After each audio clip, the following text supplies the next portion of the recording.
Hay un momento que muchas mujeres recuerdan con una nitidez extraña. No es un momento dramático. No hay nadie gritando, ni una crisis visible. Es un momento completamente ordinario. Estás en la cocina o en el baño, que son los únicos lugares donde alguna vez has estado sola de verdad. Y de repente, sin que nadie te lo pregunte, te das cuenta de algo. No recuerdas cuándo fue la última vez que alguien te preguntó ¿cómo estás? Y esperó la respuesta. No la respuesta de bien, gracias. La otra, la real. Y lo más extraño no es la pregunta. Lo más extraño es que tienes que pensar mucho para recordarlo. Has dado tanto durante tanto tiempo de formas tan distintas que en algún punto dejaste de contar, dejaste de esperar. Y lo que es peor, dejaste de pedirlo, porque pedir se sentía como una carga más. Y tú ya eras la persona que cargaba con las cargas de los demás, no la que las añadía. Si eso te suena conocido, quiero que sepas algo antes de que sigamos. Lo que sientes no es agotamiento ordinario. No es que estés haciendo algo mal. No es que necesites organizarte mejor o descansar un fin de semana. Lo que sientes tiene un nombre en la psicología junguiana. Un nombre que cambia completamente cómo lo ves. Y cuando entiendas lo que Jung vio en mujeres como tú, algo en ti va a encajar de una manera que llevabas tiempo necesitando. Si llevas tiempo en este canal, sabes que aquí hablamos de cosas que casi nadie nombra con esta claridad. Si es la primera vez que llegas, bienvenida. Y si sientes que este es tu espacio, quédate. Porque lo que vamos a ver hoy es de las conversaciones más importantes que puedes tener contigo misma ahora mismo. Voy a contarte algo que Jung observó y que casi nadie menciona cuando habla de este tema, pero antes necesito que entiendas una cosa fundamental sobre cómo funciona un arquetipo, porque si no, lo que viene después no tiene el peso que merece. Jung pasó décadas estudiando patrones que se repiten en la psique humana. Los llamó arquetipos. Y lo que descubrió es que estos patrones no son conceptos teóricos. Son fuerzas vivas que operan dentro de nosotras, con o sin nuestra conciencia. Un arquetipo no es algo que eliges, es algo que ya está ahí cuando llegas. La Gran Madre es uno de los arquetipos más antiguos y más potentes de toda la psicología junguiana, y no es lo que probablemente crees que es. No hablamos de ser madre en el sentido literal. Jung nunca hablaba de biología. La Gran Madre es el arquetipo de la mujer que nutre, que sostiene, que crea condiciones para que otros crezcan, que convierte el caos en orden, que hace que los espacios se vuelvan seguros con solo estar ella presente. ¿Ves la diferencia? No es un rol, es una forma de estar en el mundo. Es una energía que llevas dentro y que se expresa en todo lo que haces, hayas tenido hijos o no. Y ahora viene lo importante. La Gran Madre tiene dos caras. Jung siempre hablaba de polaridades, de luz y sombra, y este arquetipo no es diferente. La cara luminosa es exactamente lo que acabo de describir: la nutrición, el cuidado, la capacidad de crear vida y de dar sentido a los espacios. Es una de las fuerzas más hermosas que puede habitar en una mujer. La cara oscura, la sombra de la Gran Madre, es lo que ocurre cuando esa misma capacidad de dar se convierte en la única forma que ella conoce de existir. Cuando nutrir a otros se vuelve la condición para sentirse valiosa. Cuando no sabe parar, porque parar significaría enfrentarse a una pregunta que lleva años evitando. Si no soy útil para alguien, ¿quién soy yo? Eso no es un defecto de carácter. Es la sombra de uno de los arquetipos más fuertes de la psicología humana. Y entender eso lo cambia todo. Ahora bien, antes de seguir quiero preguntarte algo, y quiero que lo sientas antes de pensarlo. ¿Cuándo fue la última vez que hiciste algo solo para ti? Sin que tuviera que ser productivo, sin que beneficiara a nadie más, sin que hubiera que justificarlo. Solo nota lo que aparece cuando te haces esa pregunta. Y si quieres, déjalo en los comentarios. porque a veces escribirlo es la primera vez que te lo dices de verdad. Voy a contarte ahora cómo reconocer si este arquetipo vive en ti. Y te pido que escuches con curiosidad, no con juicio, porque lo que voy a describir no son fallos. Son huellas de algo que lleva mucho tiempo activo en ti. La primera señal es que tienes una capacidad natural para leer el estado emocional de las personas que te rodean. Entras a una habitación y en 30 segundos ya sabes quién está bien, quién está tenso, quién necesita algo. No lo analizas, lo sientes, y casi automáticamente empiezas a ajustar tu comportamiento en función de lo que percibiste. Esto es un don real, pero también tiene un coste que probablemente conoces. Llevas tanto tiempo atendiéndote a las necesidades de los demás que has perdido el hábito de preguntarte las tuyas propias. No porque no las tengas, sino porque en la jerarquía interna de tu mundo, las tuyas siempre quedaban para después. Y el después, con demasiada frecuencia, nunca llegaba. La segunda señal es que te resulta mucho más fácil pedir para otros que pedir para ti misma. Si alguien que quieres necesita ayuda, puedes llamar, insistir, pelear si hace falta. Pero cuando eres tú quien necesita algo, aparece una incomodidad que no es pequeña. Una voz que dice que eso es ser una carga, que tú puedes sola, que no es para tanto. ¿Te suena? La tercera señal, y esta es quizás la más silenciosa, es que has construido una identidad muy sólida alrededor de ser la que sostiene, la que no se derrumba, la que está cuando todos los demás se van. Y esa identidad te da fuerza, sí, pero también te ata, porque si en algún momento flaqueas, si en algún momento necesitas que te sostengan a ti, una parte de ti siente que has fallado, que ya no eres tú. Jung diría que eso no es fortaleza. Eso es la sombra trabajando en silencio.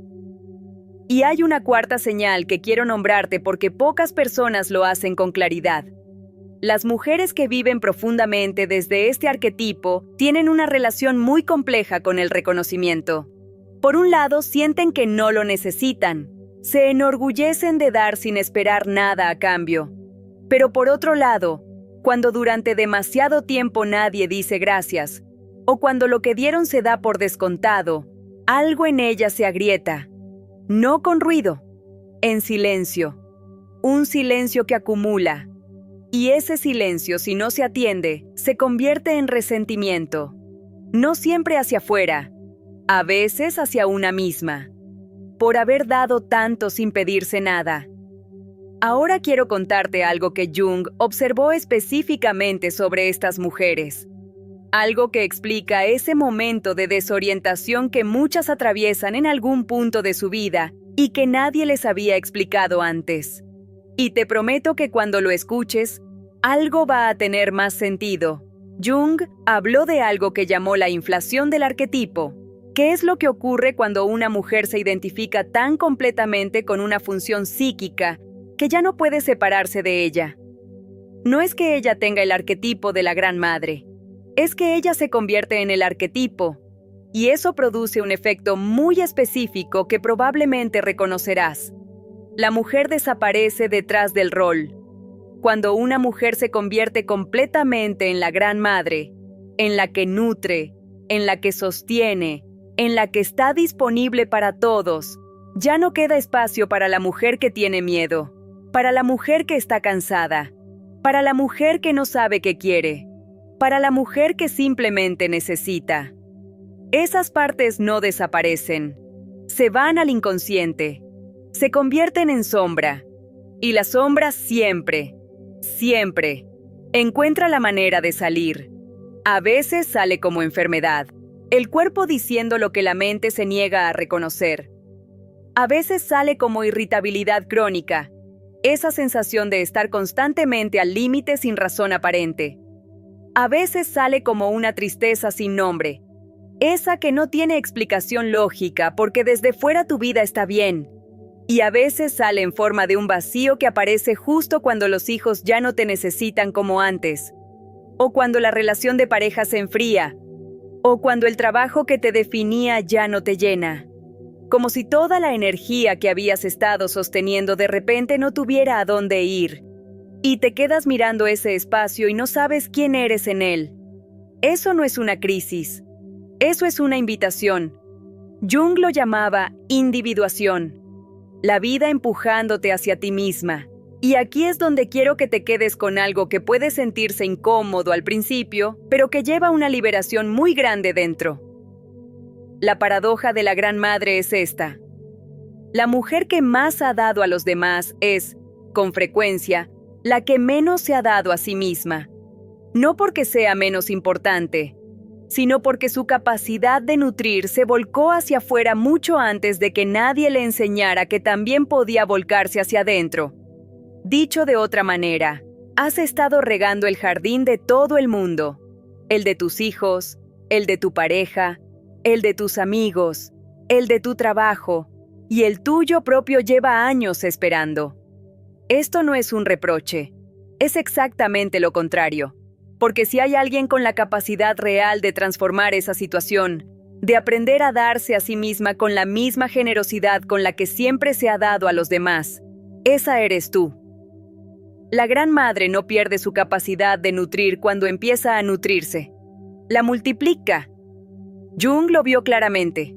Las mujeres que aprendían a integrar la sombra de la Gran Madre, que aprendían a recibir, a pedir, a descansar sin culpa, a existir sin ser útiles, no se volvían egoístas, se volvían más enteras. Y desde esa entereza, la calidad de lo que daban cambiaba de naturaleza. Ya no era dar desde el miedo a no ser suficientes, era dar desde la abundancia real. Hay una diferencia enorme entre las dos cosas. Y tú, en algún lugar dentro de ti, lo sabes. Ahora quiero hablarte de algo que Jung observó sobre la segunda mitad de la vida, porque creo que es lo que más necesitas escuchar hoy. Jung decía que la primera mitad de la vida está orientada hacia afuera. Construir, establecerse, crear vínculos, cumplir funciones. Y que la segunda mitad, si se vive conscientemente, está orientada hacia adentro, hacia el encuentro con una misma, hacia lo que él llamaba el self, esa totalidad que incluye tanto la luz como la sombra. Para muchas mujeres este giro es desorientador porque nadie les explicó que era normal, que sentir, pasados los 40 o los 50, que ya no quieres vivir para los demás de la misma manera. No es egoísmo, es madurez psíquica. Es la vida pidiéndote que te encuentres. Pero la Gran Madre tiene una dificultad específica con este giro, porque su identidad ha estado tan construida alrededor del dar, que el primer movimiento hacia adentro puede sentirse como una traición, como abandonar a los que dependen de ella, como dejar de ser quien se supone que es. Y aquí es donde aparece uno de los miedos más profundos que Jung observó en estas mujeres. El miedo a la soledad, no la soledad física, la otra, la que sientes cuando empiezas a separarte psíquicamente de los roles que te definían y todavía no sabes bien quién eres sin ellos. Ese miedo es real. No lo voy a minimizar, pero también quiero decirte lo que Jung diría. Ese miedo no es una señal de que algo está mal, es la señal de que algo importante está comenzando. Quiero preguntarte algo y necesito que lo sientas antes de pensarlo. ¿Hay algo que llevas años queriendo para ti, solo para ti, que has estado posponiendo porque siempre había algo o alguien más urgente? No importa lo grande o lo pequeño que sea, puede ser algo tan sencillo como una hora de silencio, o tan profundo como una vida que todavía no has vivido. Si existe, escríbelo en los comentarios. No para mí, para ti, porque nombrarlo es el primer paso para dejar de posponerlo. Y quizás, al leer lo que escriben otras mujeres, te das cuenta de que no estás tan sola en esto como creías. La mujer que aprende a estar con ella misma, que aprende a llenar su propio espacio interior, se convierte en algo que Jung describió de una manera muy concreta. Se convierte en la mujer sabia, en la que ha integrado su experiencia y ya no necesita que los demás validen su valor porque lo conoce desde dentro. Es la evolución natural del arquetipo. Y no ocurre sola. Ocurre cuando una mujer decide, conscientemente, que ya es hora de darse a sí misma una parte de todo lo que ha dado. Y ahora quiero contarte cómo empieza eso. Porque no empieza con un cambio radical de vida. No empieza con una decisión dramática. Empieza con algo mucho más sencillo y mucho más difícil al mismo tiempo. Jung no creía en los grandes gestos. Creía que la transformación psíquica ocurría en los márgenes de lo cotidiano, en las decisiones pequeñas que se acumulan, en los momentos donde eliges por primera vez que tú también cuentas. Para la mujer que vive desde la Gran Madre, la integración empieza con aprender a decir no sin justificarse, con aprender a descansar sin ganárselo primero, con aprender a pedir ayuda sin sentir que eso dice algo malo de ella. Empieza con reconocer que sus necesidades no son interrupciones en la vida de los demás, son parte de su propia vida. Hay una práctica muy simple que quiero dejarte. Al final del día, hazte 3 preguntas, no grandes preguntas existenciales, 3 preguntas concretas y pequeñas. Primera, ¿qué necesité hoy que no me di? Segunda, ¿qué hubiera querido decir hoy que no dije? Tercera, ¿qué hice hoy solo para mí, sin que tuviera que ser útil para nadie más? No se trata de que las respuestas sean perfectas. Se trata de que la práctica de hacerse esas preguntas va creando, poco a poco, un espacio interior que no existía antes. Un espacio donde tú también cuentas. Y ese espacio es el principio de todo. Porque la Gran Madre que aprende a nutrirse no deja de ser la Gran Madre. Sigue teniendo esa capacidad extraordinaria de sostener, de crear calidez, de hacer que los que la rodean se sientan a salvo. Pero lo hace desde un lugar distinto. Ya no lo hace porque no sabe ser de otra manera. Lo hace porque elige hacerlo. Y esa diferencia, la diferencia entre el dar compulsivo y el dar libre, es la diferencia entre vivir desde la sombra y vivir desde el self.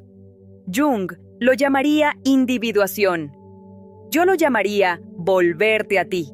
Si has llegado hasta aquí, es porque algo en lo que hemos hablado hoy resonó contigo de verdad. Y quiero que te lleves una sola cosa. Solo una.